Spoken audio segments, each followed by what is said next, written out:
welcome to this 8th in the series of webinars that we've been hosting with ARC Workplace Risk. Delighted to have both the familiar in terms of David as one of our speakers today, but you'll know from previous webinars, but also two excellent guests. One of those is Andrew Bulmer, who is the Chief Executive of the Property Institute.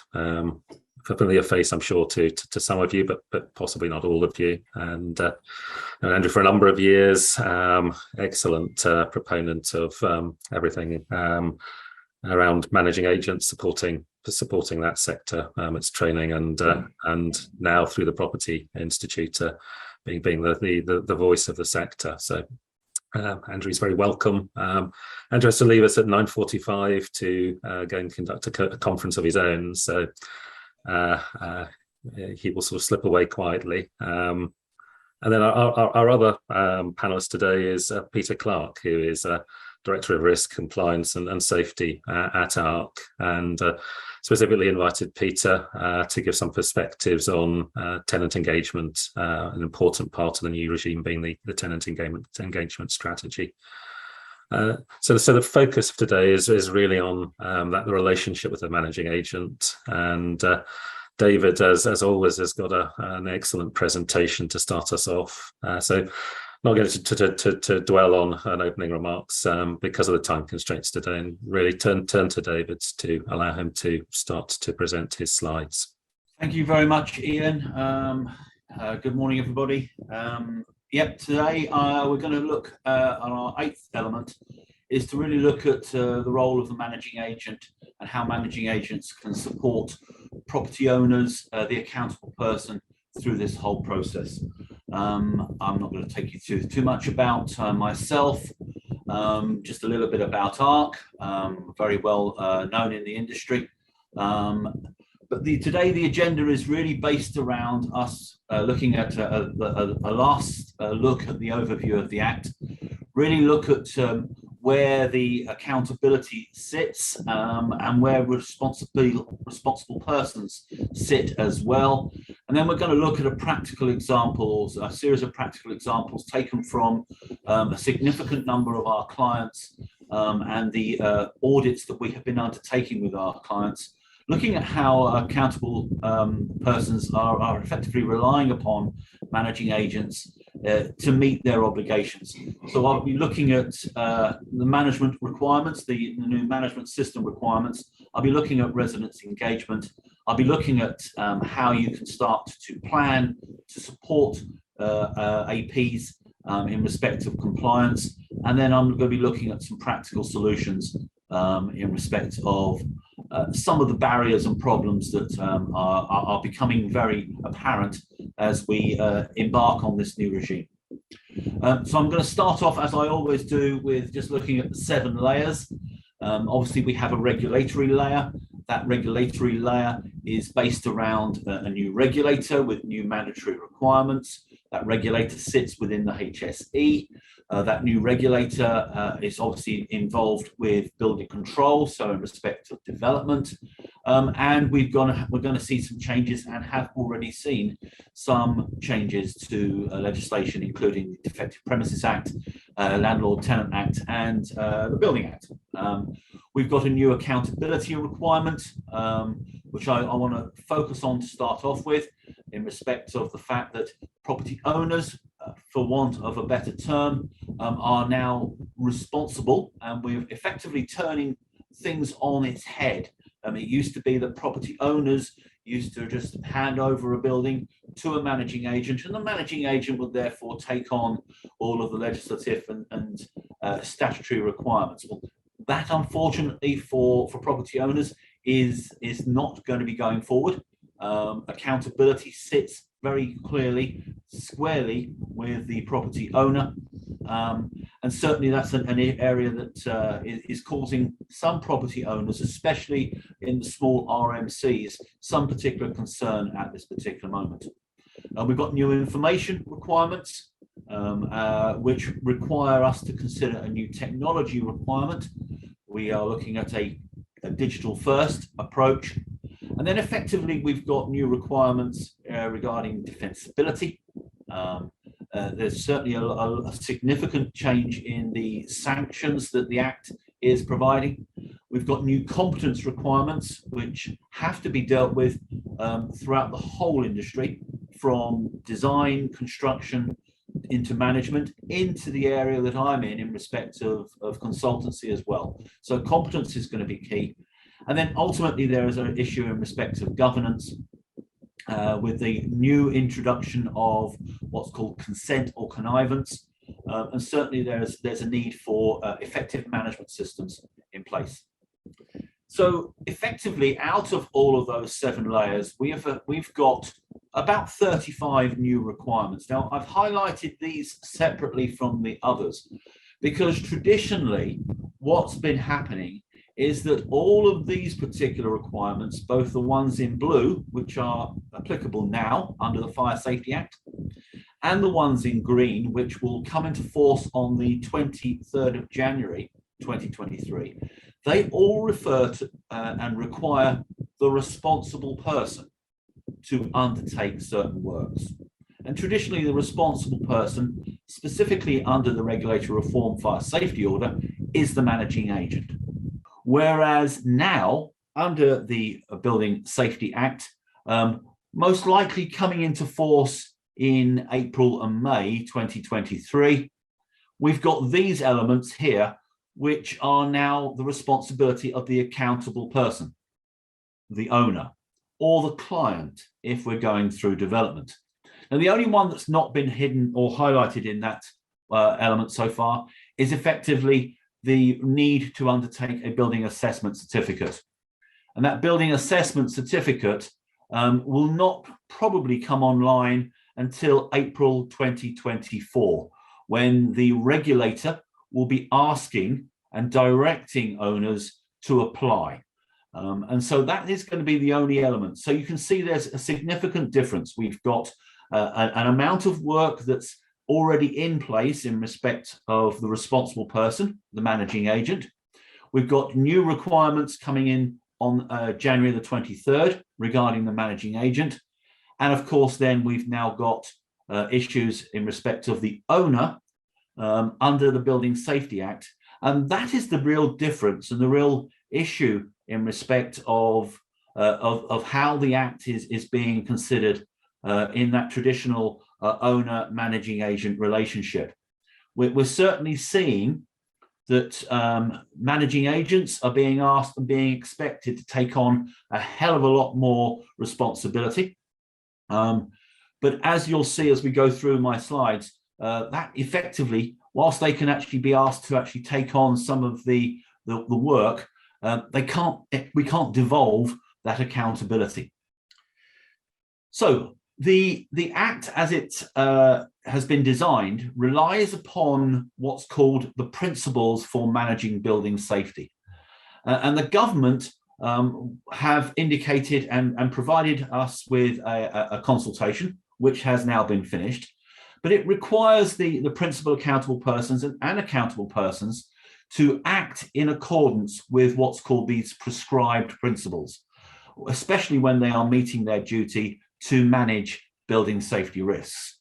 Now, although these are ordered from most to least effective, the principles that include areas such as avoiding building safety risks, assessing and evaluating those risks, prioritizing risks that combat, prioritizing features, that combat risks at source. It's about inspection, testing, and maintenance, assuring that those who are assessing risk and effectively managing that risk, that those people have the right skills, knowledge, experience, and behaviors, that we prioritize collective safety features over individual safety features, that we adopt new technologies, and as you can see, replacing what they like to call dangerous features with those that are less dangerous.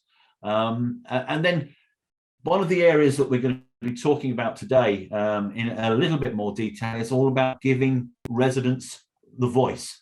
And then finally, it's all about making sure that those who are involved with the management of that building, be it employees, be it other contractors, including managing agents, then they are provided with clear instructions and clear information. Now, as I said, although ordered from most to least effective, the principles should not be considered in isolation. Many of them actually interact and are mutually supportive. For example, a safety feature which combats risks at source may actually provide collective safety, but will also probably most likely need to be tested and maintained over time if it's going to remain effective. And so therefore, relying upon a single prevention or a single mitigation measure will not really provide the multiple layers of protection that the Act actually is designed or trying to seek to provide. So I think it's really important that we understand that those management principles are going to actually start to kick in pretty soon. And that's going to be really the approach that both building owners, property managers, and consultants, for example, are going to have to look at when we start to consider safety within buildings. So let's turn to some of the key challenges and key barriers that we've got in respect of the Act. Certainly from what we've seen and how we've been discussing with both clients who are managing agents and owners, is that this regime is flipping the traditional relationship on its head.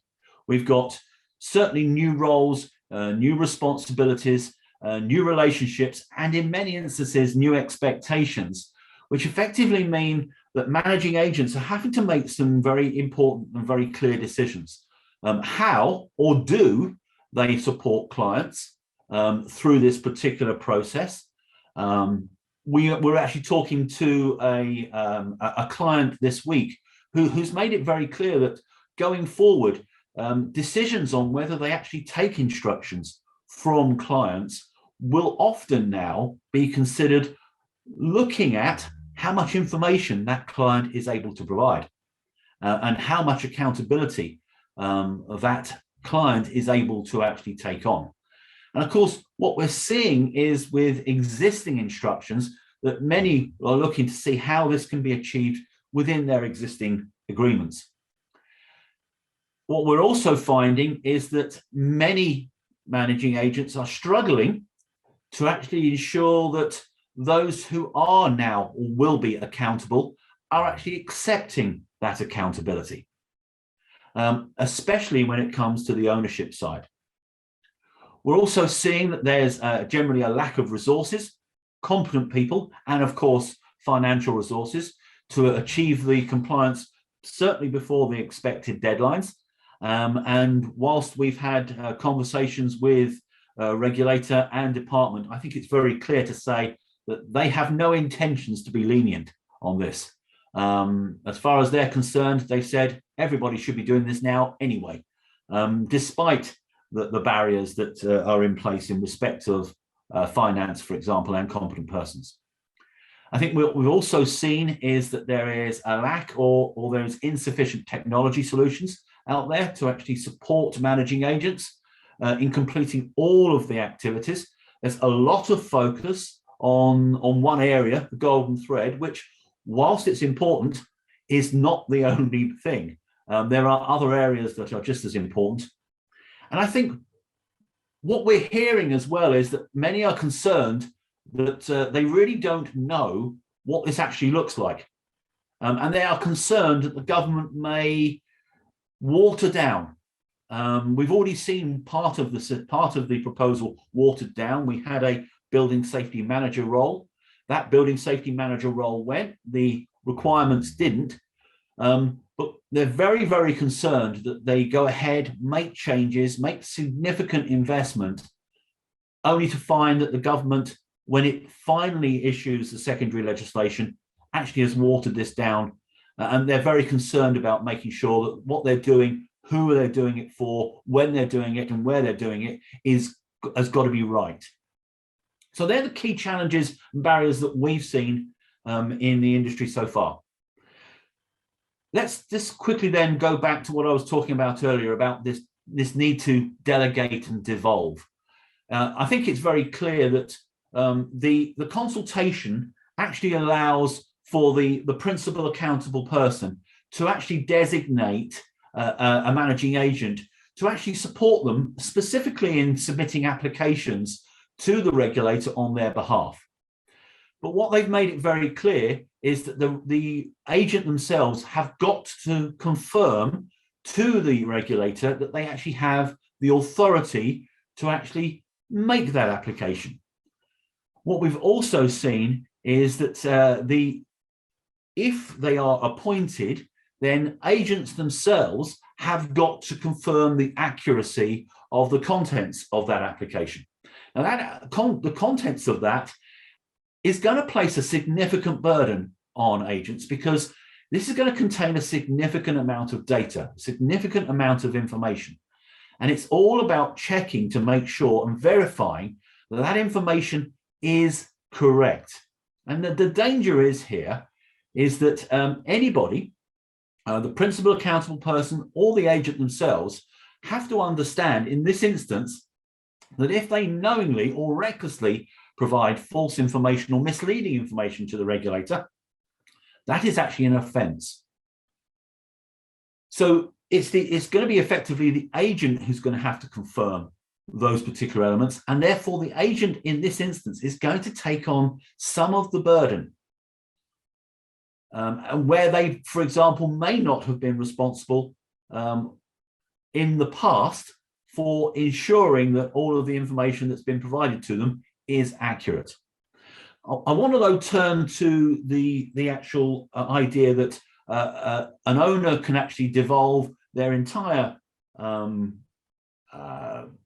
accountability to the managing agent. And I think it's worthwhile actually having a look at a very simple statement that was very clear in the consultation provided by DLUC. And they said very clearly, for the avoidance of doubt, the legal requirement to register the building cannot be transferred or delegated to an agent. If a principal accountable person appoints agent to complete their application, and if it's not submitted in time, then it is the accountable person or the principal accountable person that commits the offence and not the agent.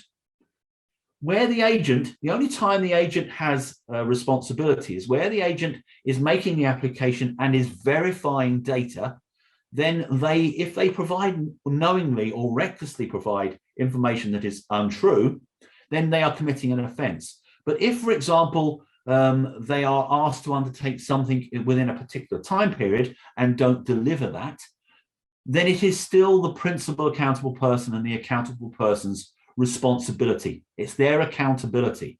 And this is what I mean by flipping this whole regime on its head at the moment. We're certainly seeing that the requirement on the owners is now going to be far greater than it ever has been. So how can managing agents support the accountable persons, and how and what should they actually be looking to do if they are going to be supporting the accountable and principal accountable persons? Well, one of the most important parts that a managing agent can look at is in fact what's called the management arrangements. There are requirements within the Act that you have to develop a building safety management system. And so effectively managing agents can actually support their clients, the owners, the principal accountable persons and accountable persons by actually developing what are traditionally within managing agents very mature, very robust management systems. And it's now an opportunity for that to actually be looked at and to extend those management arrangements, or actually decide, you know what, it's time to rebuild. Because effectively you've got to actually ensure that your building safety management system is applicable for each of the buildings. And they've got to be able to ensure that you've got adequate control, specifically over all of those 35 requirements, that you've got the right degree of coordination. Who is going to be doing all of these works? Is it going to be your health and safety team? Are you going to have a new building safety team? How are you going to be cooperating with all of the parties? There's going to be new people being involved. We've got different handshakes and gateways that have to be dealt with, new touch points that are going to have to be in place. We've got new lines of communication. And of course, one of the important elements, we've got new competence requirements, both now and for the future. And I think it's really important that we just accept the fact that it may be that existing management systems, whilst they are robust and whilst they are mature for what they're doing now, may not be applicable for the Building Safety Act and may not be applicable for the different types of accountable person that you're now going to be supporting. Investment funds, multi-property owners will be different to small RMCs who are looking after a single building. So I think it's really important that managing agents, if they are deciding to actually support accountable persons, really look at their management arrangements and really look at the management systems that they have in place. They are going to have to be robust. They are really important, a really significantly important part of the new regime, not just the golden thread, but when it comes to the safety case, it's going to be vital that you're able not only to justify the management system for that particular property, but that management system has then got to be articulated within the actual safety case report. So we can see, therefore, there are new roles, new relationships within the whole system. So over the next few years, it's going to be very common that management teams in respect of high-risk buildings are going to have to grow. Whether they're grown internally or whether they are grown by using external organizations, that's going to be down to the individual at the time. But more and more people are going to be involved in spreading the load effectively, because this is going to be a very difficult regime to implement. And we're going to have a very short period of time. So I'd like you to think of it on this particular process. Traditionally, if you have one or two people that you were talking to, then, you know, if there's three of you, they're effectively 3 lines of communication. Add in a fourth person, and now suddenly you've got 6 lines of communication. At 5, you've now got 10 lines of communication. By the time you get 14 people involved, you've got 91 lines of communication. And if you're all trying to be aligned, that is incredibly difficult. And extrapolate that out. And it's incredibly important that you get that alignment across all of these lines of communication. That building safety case and the documentation that has to be provided to the regulator has got to be consistent, has got to be delivered in a particular way. And everyone's got to be working to ensure that we're all on that same path. More and more people are involved with that relationship, the more complicated it's going to be. So, one of the other elements we're seeing in the case studies that we're looking at and the readiness audits that we're undertaking is that there is, in some instances, a reluctance to accept accountability. And certainly what we're seeing is that many are struggling to get to grips with the complexities of ownership and management when it comes to determining who accountable persons are. We've just completed one readiness audit where, for example, we have found 4 possible accountable persons, none of which are accepting the accountability, and none of them want to accept the principal accountable person's role. And the managing agent is trying to support them through that process. And that's an incredibly difficult element to actually do. I think in some instances we are seeing, as I said earlier, that certain decisions are having to be taken on whether they decide to take the property on, especially where there's no information. We are certainly seeing people very reluctant to take on instructions where there is a lack of information, because this could affect their business model and it's going to affect their reputation if this goes wrong. So certainly what we're seeing within the clients that we're working with is that there has been a lot of work in trying to determine the difference between accountability and responsibility.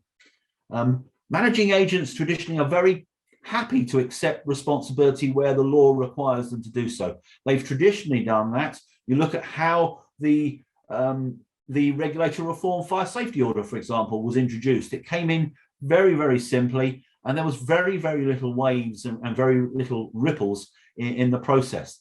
But the complexities in respect of accountability, who are they? Is it an individual? Is it a corporate body? Or is it both? They are actually now making this exceedingly difficult for managing agents to actually plot that path. And it's very clear, accountable persons cannot delegate that accountability to the managing agent, whilst they would love to do so. But managing agents can and want to provide support. Certainly, that's our experience. I think one of the other elements that we're seeing as well within our group of clients and others is that they already are starting to look at the formalities. They're looking at their agreements. They're looking at terms of reference. They are deciding how that's going to be changed, or at least starting to discuss that with the between the responsible person and the accountable person as well. So contracts and agreements certainly is being looked at. But I suppose one area that's not been really looked at the moment that we can see as well is insurance.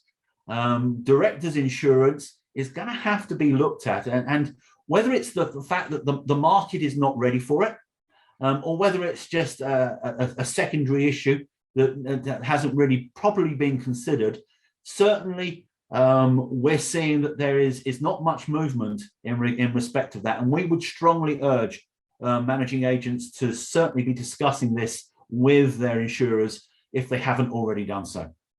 And I think the other element as well is that we're seeing that, in our opinion, there is a need for good organizational design here.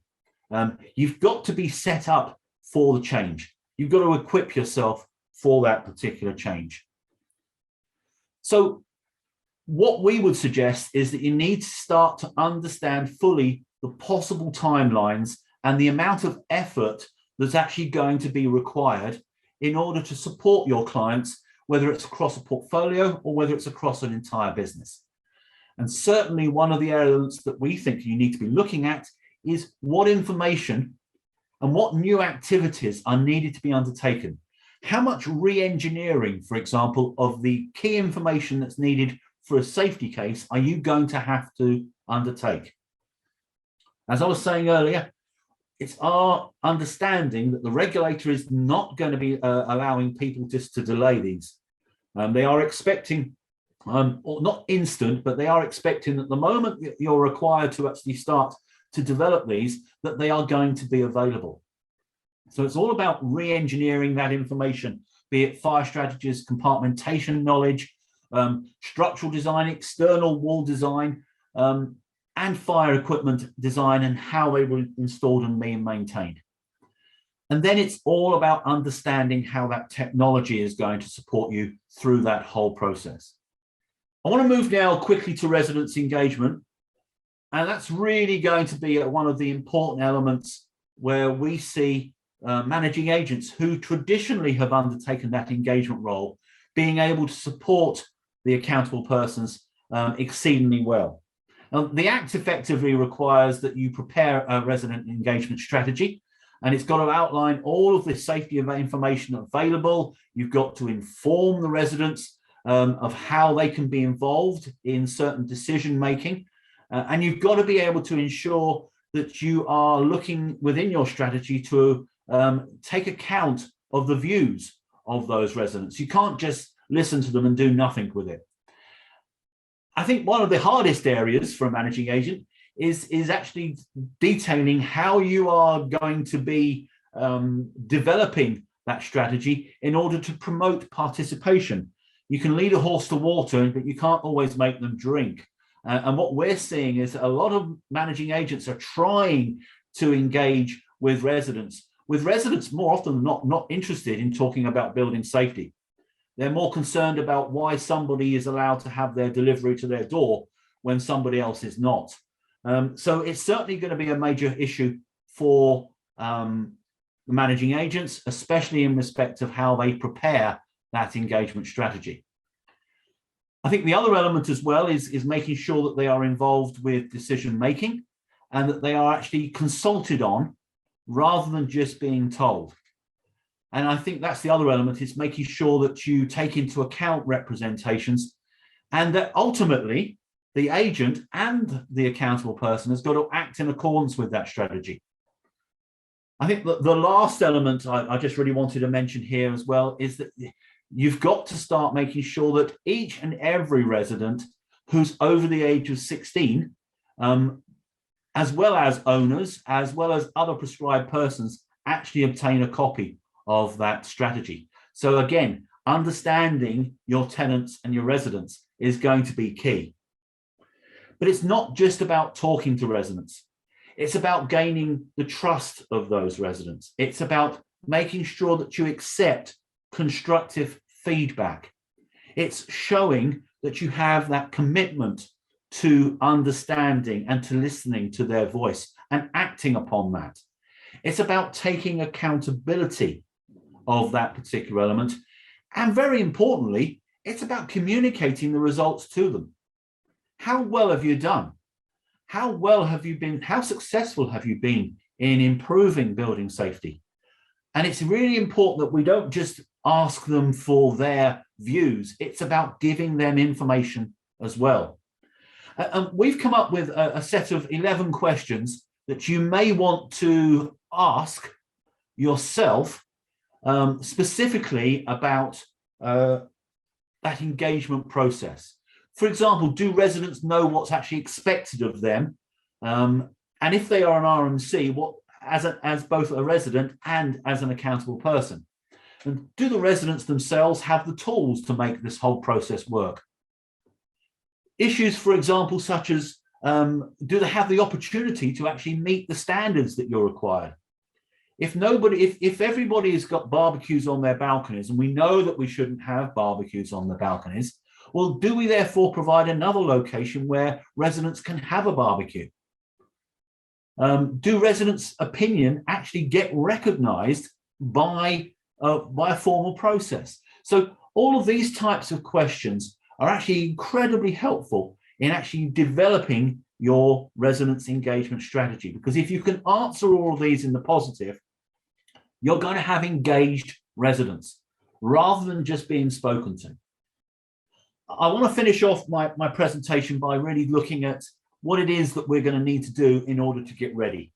Because certainly in our opinion, if organizations aren't or haven't started this process, then this is going to separate the wheat from the chaff. And I don't mean that in a derogatory term. Really, this is successful managing agents have already started this process. And they are going to therefore be right at the top of everyone's agenda. It's all about being well equipped to support the AP in whatever form you're going to actually provide that. So we certainly would suggest that you need to look at who's going to be supporting you, whether you're using your in-house teams or your existing management teams, whether you're deciding to go down an external advisor.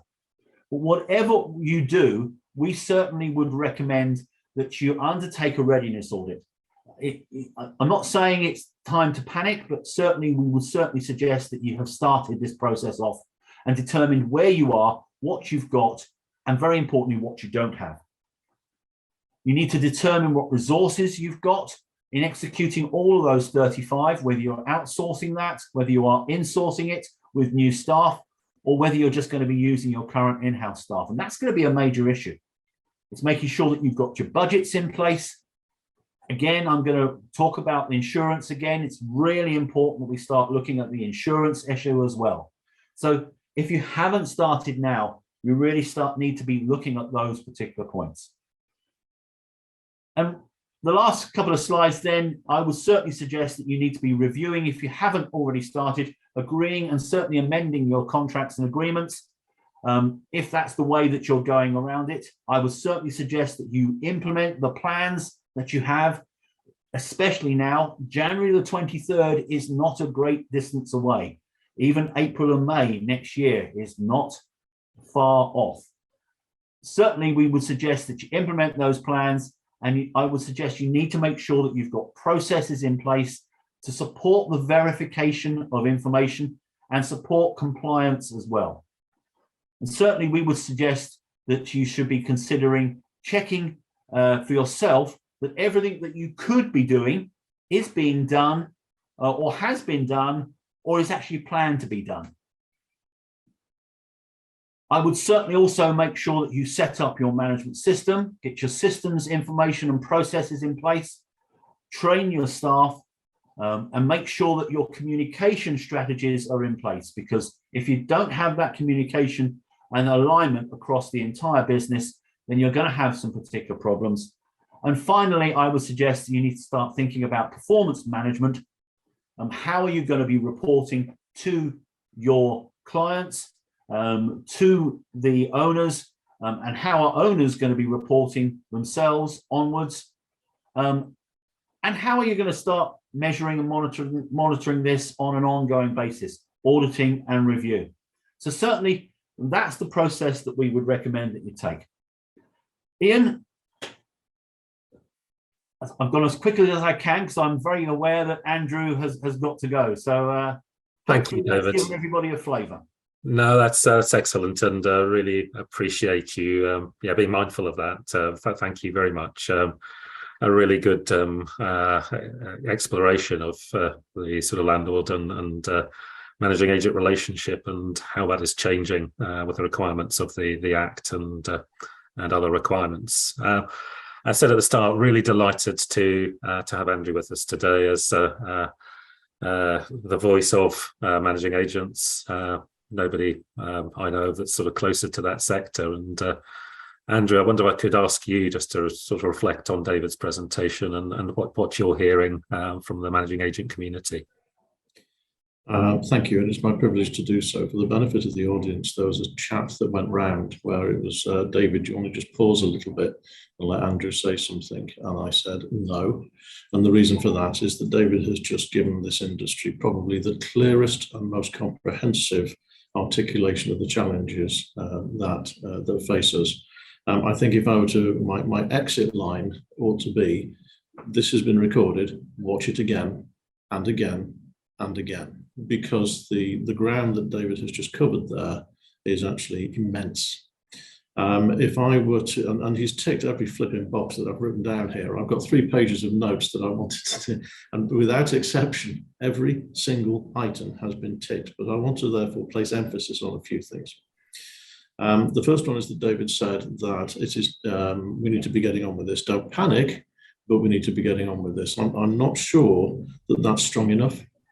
If we consider there are chunks of this legislation that don't come into force until next April, and yet from April we need to be registering buildings, but those buildings need to be registered. That's not, I've seen one of the questions, that's not with the safety case in, but that's getting the buildings registered, and that means we need to know who the principal accountable person is. And David said correctly that there are difficulties deciding who that is. There are, nobody's going to want to volunteer to be the PAP. The legislation, although it has some direction, it is not completely clear. And until you've got your PAP, you can't start. And yet you can't go to tribunal until next April to decide who the PAP is. There's a big lag at the tribunals at the moment because they're busy. You could be beyond October of next year before you've even got who the PAP is. You're already in breach. And don't forget that after October, the HSE will be calling in safety cases, and they're going to take 5 years to call them in, but you can bet your bottom dollar they're going to be calling in the high risk ones because that's a risk-based approach. So the big complicated scary ones are going to be called in on potentially 28 days notice. So by November, you've got to get this packed and wrapped with your safety management system built into your safety case with a restored golden thread on existing buildings. Panic is not a good thing, but I think the very next setting below panic in terms of controlled terror is probably about where we need to be in order to get this delivered. And so the message is all about communication. Again, David covered it well, But the relationships between building owners and managing agents have varied from highly collaborative and interoperable to highly distant, and just shoving it onto the managing agent and trusting that they'll get on with it. And that can't be for the future. I am going on stage in 19 minutes' time, and my message to managing agents is, for goodness sake, be working with now all the stakeholders in that building. Start with the building owners and work really tightly with them. You're going to have to make relationships as you've never made them before, and start to put these management systems in place. I feel that there is a lack of clarity, and again, David said it, over those new management arrangements and how they will work. The tech stack is certainly going to be an interesting one, where you've got multiple accountable persons who all need to have access to it. And I know that there are a number of leading firms that are working on that, but they're not permeating into the industry at a large scale yet. And certainly, I think that David is right. There's a lack of clarity on that. One of the messages that I am being clear with property managers, and here I would say we've got some either very big or very advanced operators who are getting ahead on this. But there are a large number of managing agents who are still just trying to get their heads around how this will work. And I saw one of David's slides picked up exactly that. The moment, I think we still are surrounded by fog for a lot of, for delivering a lot of the functionality of it. And that fog is only going to clear through communication. So I think my plea is twofold. One, you're pretty much out of time already if you haven't started. You really need to get on with it. And two, pick up the phone and start talking. Those would be my two exhortations. Thank you, Andrew, and thank you for those closing messages, which I think hopefully will resonate with a number of the audience. As David did at the end of his presentation, he touched on tenant engagement and some useful questions that we should be asking ourselves. And Peter, I know, has sort of done a lot of work in this area, and I was turning to Peter and asking him his reflections on tenant engagement. And I should add, please, I've already had some questions come through from Colin and Matthew, but if anybody else wants to ask questions, please direct those through the Q&A function, and we'll pick those up in a moment after Peter's spoken. But Peter, your reflections. Thanks, Ian. I just want to firstly echo Andrew's statement there that David's presentation really did sum up where we are in this picture at the moment.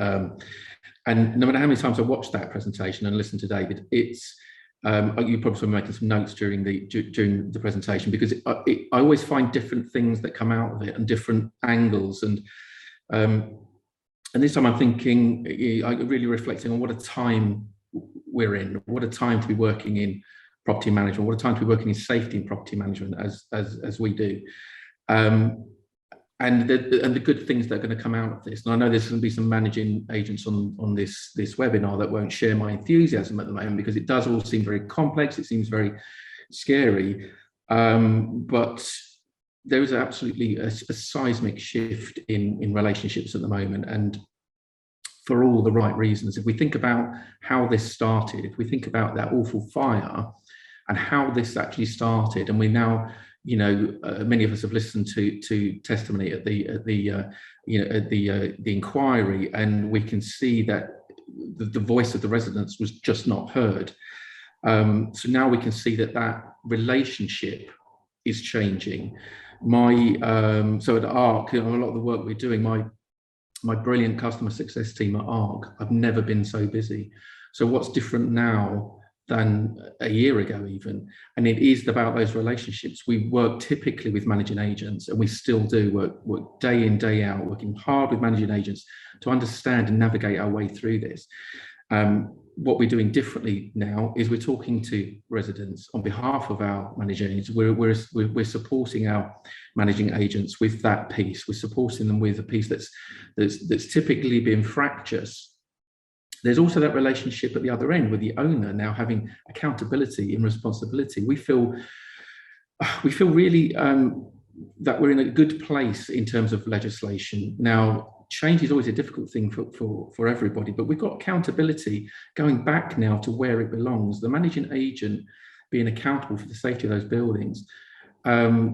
Whilst it's practical, ownership of that accountability sits with those owners. So we've got that three-way relationship now. We've got that shift where we're finding managing agents right in the middle there, having to work with owners much more closely now. Owners are now, I'm going to say, waking up.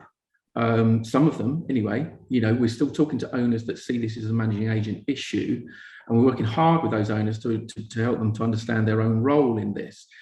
And we're working with tenants, and it's fascinating. It's a real privilege of the job that we do at ARC, that we have that ability to, and we have that position where we can work with residents, and it's incredible that I would say the post-Grenfell engagement of residents has been impressive. It's been well, I don't want to diminish what happened before Grenfell. We've had residents really engaged before now, and now we've got the tools and we've got the legislation, and we've got the right now and we've got the responsibility to listen to their voice, to take their voice and do something with it.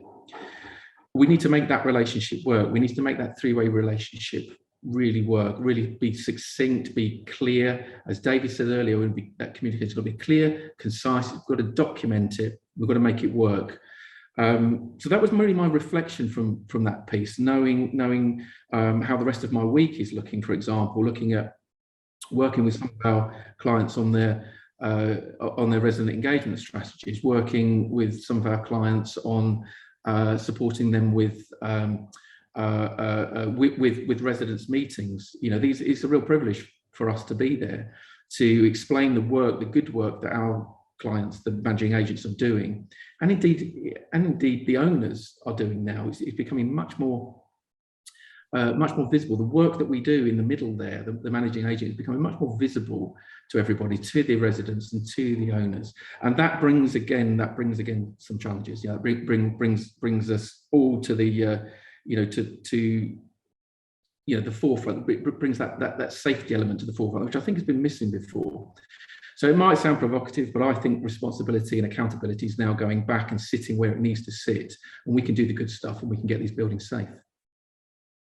Thanks, Peter. And people are putting the effort into putting these sorts of resident engagement strategies in play. I suppose my slight concern would be that there's been so much discussion, talk about the sort of various technical elements of this new regime, preparing the golden thread and so forth, that that this is an aspect that could get left behind. But it sounds as if, certainly from the engagement with your clients, that this is something that they're preparing, and don't want you to name names, but there's exemplars out there. There certainly are. Yeah, there really are. But it's important. So I again come back to a couple of comments that were made, and David and I have referred recently to that Captain Mannering moment. We'll tell you when it's okay to panic, and panic. Famously, I'm not a panicker. I think everything planned correctly will end up correct. So now's the time to start. If you haven't, that's I think Andrew was really clear there, and his message is clear to the managing agents. It is start. And in our experience, we're getting a lot of we work with a lot of excellent clients that are starting this process. One or two way ahead of the others. So we're right across the spectrum, and that's okay with us. We understand that some organisations move at different speeds, and we at ARC adapt, and we can do that. But we are pressing that Captain Mannering button ever so gently at the moment. As David said, someone told me yesterday, I think it's less than 50 days till Christmas. It's terrifying. I haven't checked that that's actually accurate, but it's really almost upon us. And then we know we have that kind of that shutdown period, and we've got the new year, and then all of a sudden, 2 weeks later, we've got the Fire Safety England regulations. This is really the time now. This pre-Christmas point now is, if you're not doing anything, reach out, get some support, It's so what we try and do at ARC is simplify things, and we talk about the 35 requirements.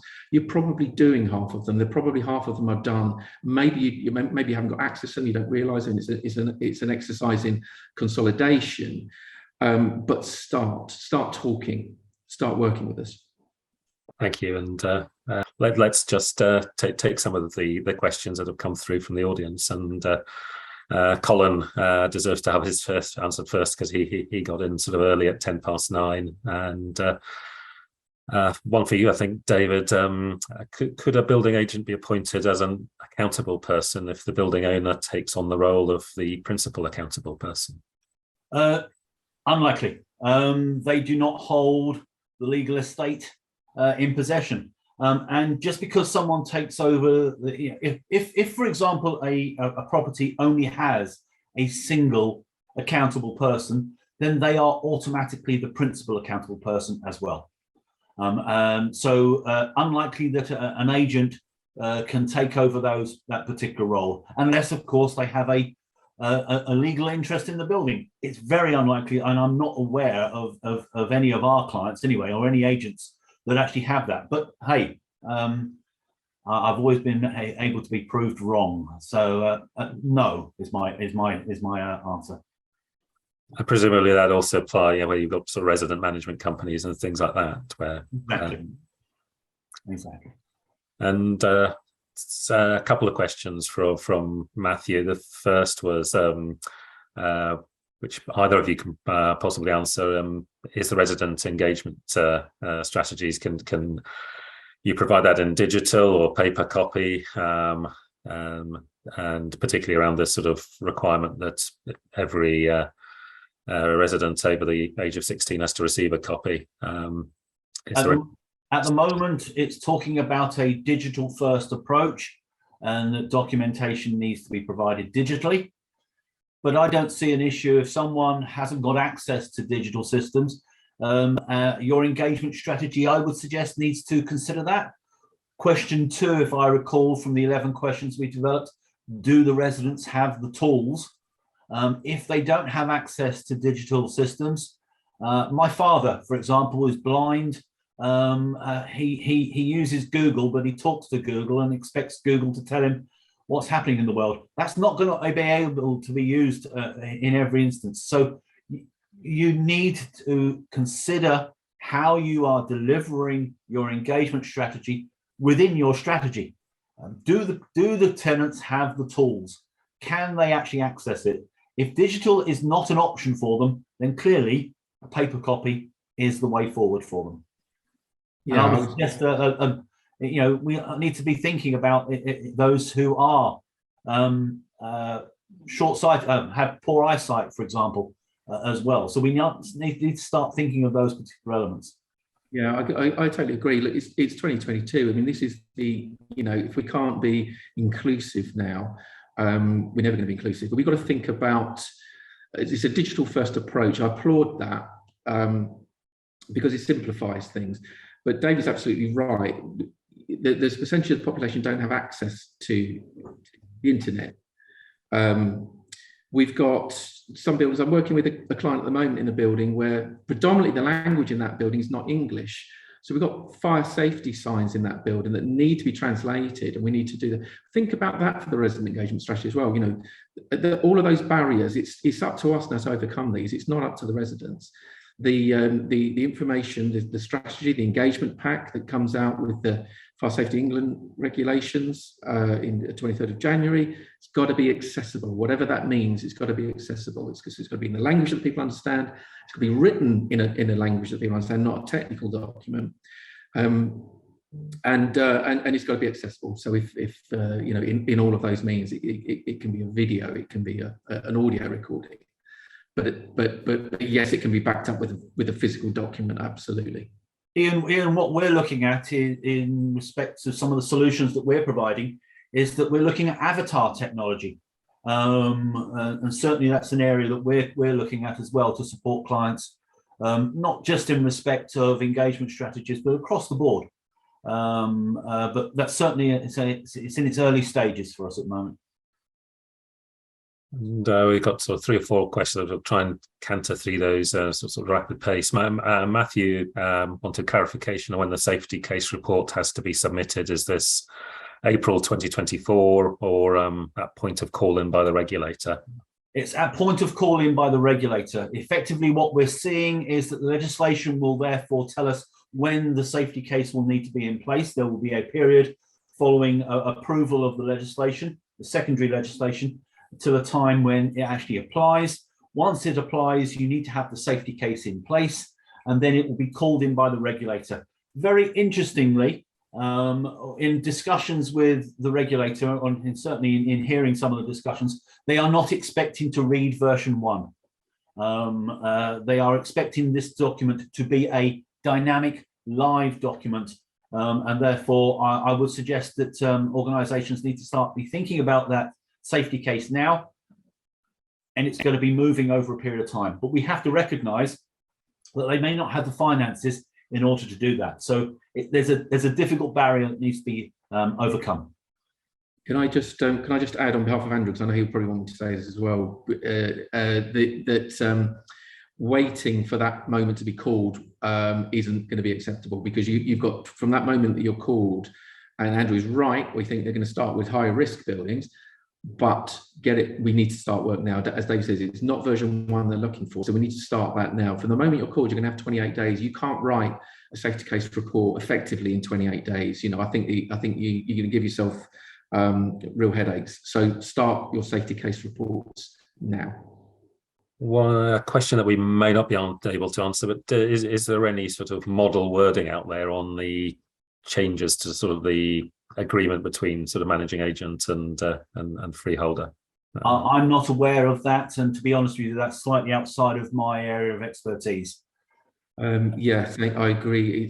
It's not an area that I'm particularly familiar with, but I've not heard of anything like that. No, that may be one for Andrew and Can pick it up with Andrew, and clearly, if anybody on this webinar wants to post anything that they know about, then please feel free to do so. How much information are tenants legally entitled to? Should we be sharing copies of servicing or inspection reports, such as lower inspections, fire alarm servicing, etc.? Okay, there are 2 types of information. There'll be prescribed information that they have to be provided. But the Act allows the resident to request access to other information. And whilst the secondary legislation hasn't been produced and we don't know what that effectively means, our understanding is that they will be allowed to have access to information that is applicable to them. And therefore, if, for example, inspection records is of particular interest to that resident, then our understanding at the moment is that they will be allowed to request that. But certainly there will be a certain amount of information that needs to be provided anyway, such as copies of the evacuation strategy, copies of the fire risk assessment, copies of the safety case, for example. All will have to be provided to residents, but then residents can request to see further information outside of that prescribed element. Interesting. Just to add to that, interestingly, we at ARC are working on developing our fire risk assessments to include a section that is specifically for residents. So it's written in a language that fire risk assessments are technical documents, and they serve an incredibly important purpose. But they've got to be accessible now. So we're starting to look at our wording and making it easy to understand for laymen to pick up. So that's interesting that's starting to happen with our documents at ARC. We have two questions left, so I'm going to run over slightly because I want to ensure that we've tried to go through those that have come in. Question from Camilla: if there is a residence management company but a different freeholder, who is the accountable person in those circumstances?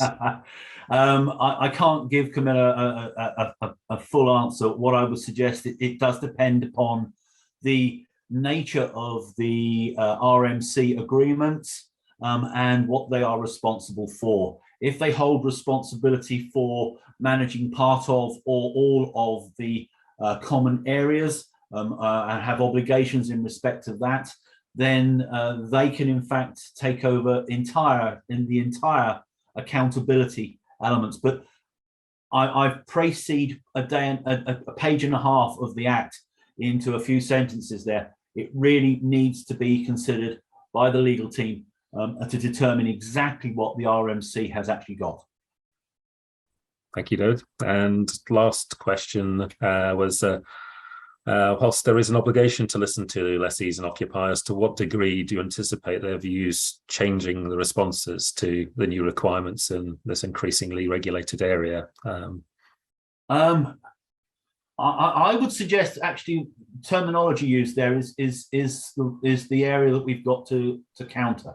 It isn't about listening to the residents. It's about engaging with the residents, and I think there is a big difference between listening to them and engaging. I think you've got to be able to take on their views, but you've got to be able to elicit their views and encourage them to be involved in the process in the first place. Certainly, a lot of our clients are struggling with that at the moment. As I said, one of our clients actually had an engagement meeting with a property where they've got 600 residents within the property, and only 4 people turned up to the first engagement meeting. And clearly their engagement strategy now has got to really consider how they elicit that participation and how they encourage participation.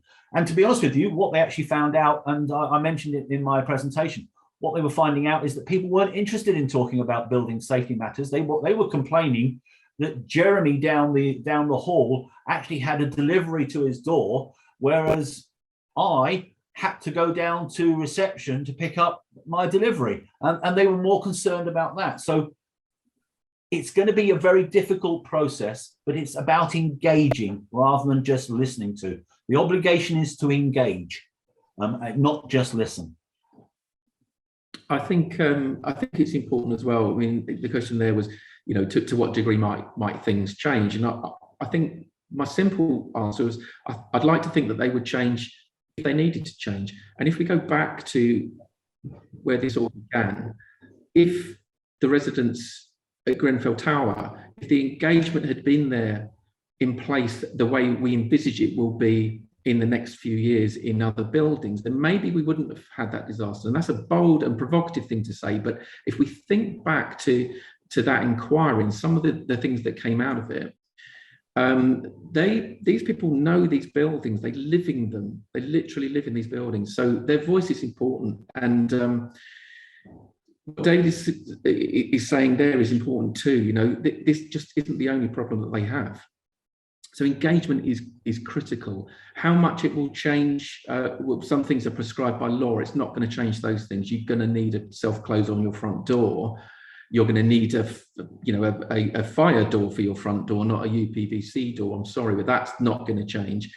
But other things might change, and I think that would, you know, my thoughts is that they may change for the better, because we're finally getting a voice that really matters, that's really knowledgeable, and you know, the differences that they can make, I think, are going to be really important to property managers.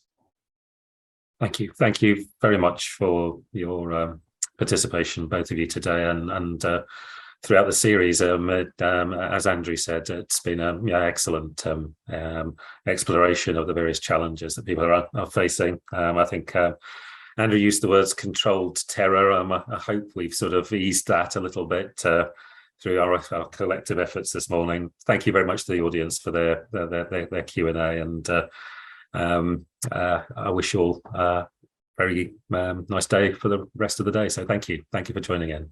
Bye, everybody.